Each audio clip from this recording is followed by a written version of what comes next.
왔다 갔다. Okay. I think Korea is a great place for so many reasons. Like Hangul itself is, I swear, it's easier than learning the American alphabet.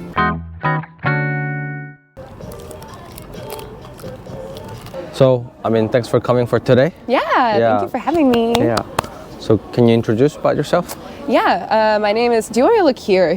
You can just look at me. Okay, I'll look at you. Look at me. Okay, my name is Jessica Ko. Yeah. I'm a hip hop, I don't know if I should say idol. Like some people say that's like the correct term, but like also I feel like I'm giving myself too much fame and credit then. So I'm a hip hop artist, singer and rapper, producer. Everybody says I'm a dancer, I'm not. I just like to dance, and I live in Seoul, South Korea. Nice. Your name is Jessica Go? Yeah, like Go Jessica. Go Jessica. So, yeah. So which means Go is technically Korean last name. Are you like, I don't know, half Korean or quarter Korean or whatever? Yeah, so I'm a quarter Korean. A quarter Korean? Yeah. You seem to be like living in Korea for a long time. Yeah, I've lived here since I was in high school. So, high school? Yeah, it's been about, should I disclose my age? I'm gonna sound like Ajuma already. I'm 25, international age. So we forget about Korean age. I don't want to be older than I am. I mean, I forgot about my Korean age also. Just pull it up. So yeah, I've been here since I was 17. 17, whoa, it's been a long time. So yeah. How did you come to Korea in the first place? So originally I was, like I said, I was still in high school, and I was here as a K-pop idol trainee. Wow. Yeah. Wow. Yeah, I'm not that cool though. Like everybody's always like, wow, that's so cool, right? I'm not that cool. I quit after a month. But still, you were here for a K-pop idol training. Yeah, That's amazing. Yeah. And actually, I didn't quit because it was hard, but I loved it. To be honest, like I really like the structure of everything. I am the kind of person that is a workaholic, and I'm literally working like every day, all day, like from the time I get up till I go to bed. So when I was there, like that's when I kind of like started that lifestyle. But I really loved them like telling me what to do and what time to do it. Wow. I'm really independent, and I like to control like my work, especially my art.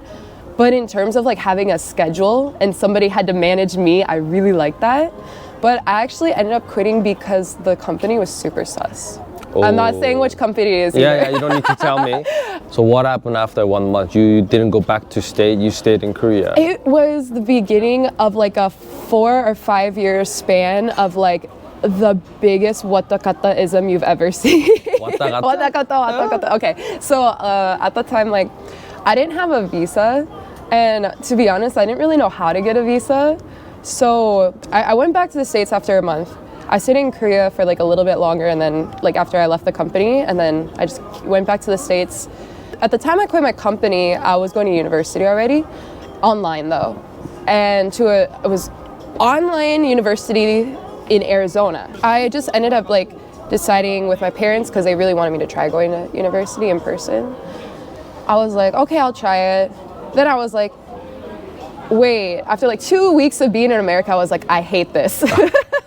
It was my first time like being an adult in America. Like I had like been a kid there, but as an adult it's way different. Yeah. So I was just like, I don't like this. And I got really used to Korean society by that point. Like I had become a real person in Korea. That's so good. For me, like my identity had really shifted at that point.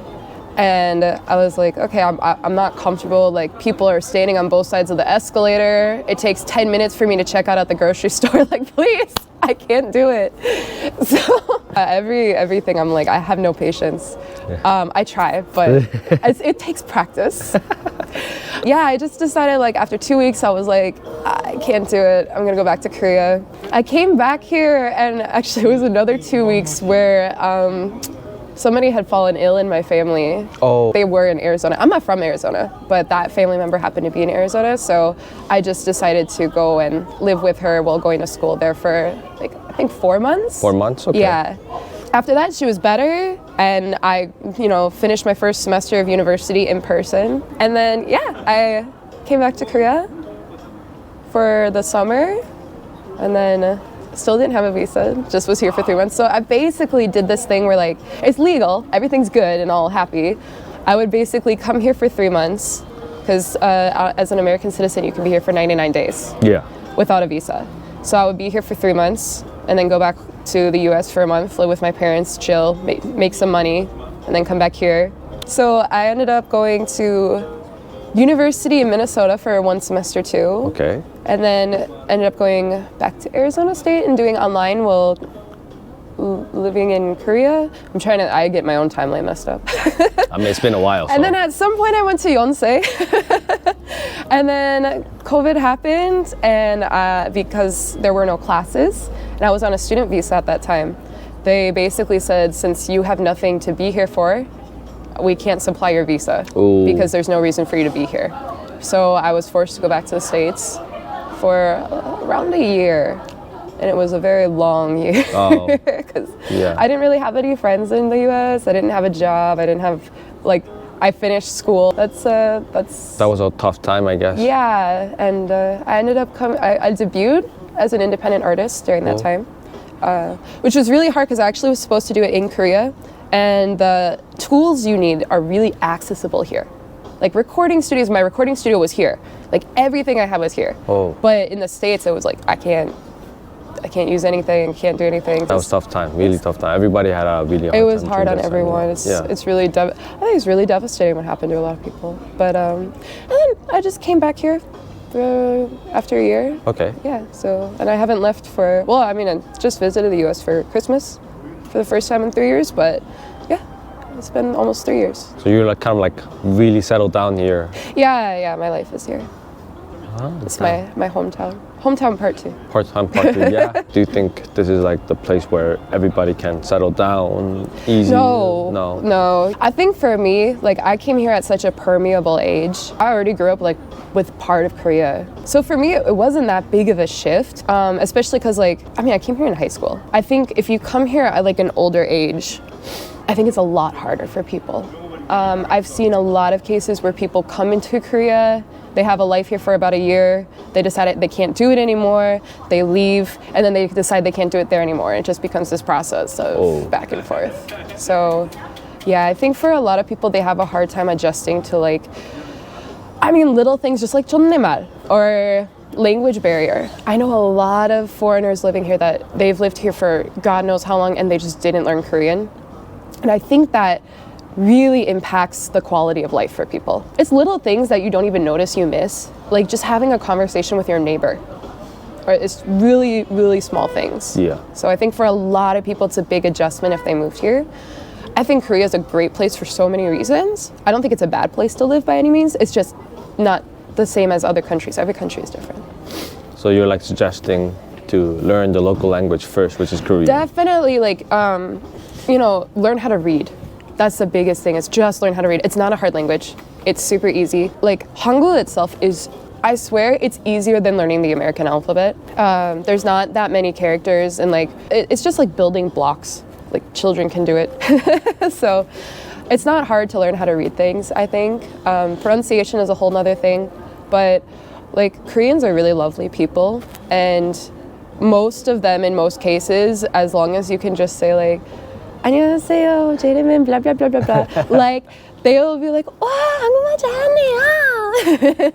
잘하네요. They always are so excited when I think people from other countries can speak some Korean, because, Korea until the 60s was an isolated country. So even tourism just started since, it became really big since I would say as early as 2010. Yeah, 2010, but it didn't really pick up until 2016, 2017. So they're just not used to people being able to speak Korean, because especially the people that are coming here are maybe 80% are tourists, and the other are military, and both of those groups tend not to learn Korean, I've noticed.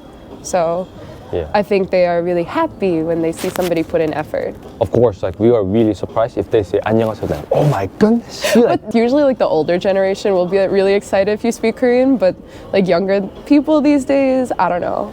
I think we're too shy about expressing our emotions, because let's say, they really want to get to know you, but for the society, matters. They're just hiding themselves like, oh, I don't give a shit about, who you are, like that. Yeah, for I think it's not hard to live here as long as you're willing to accept the fact that this is not the country you came from.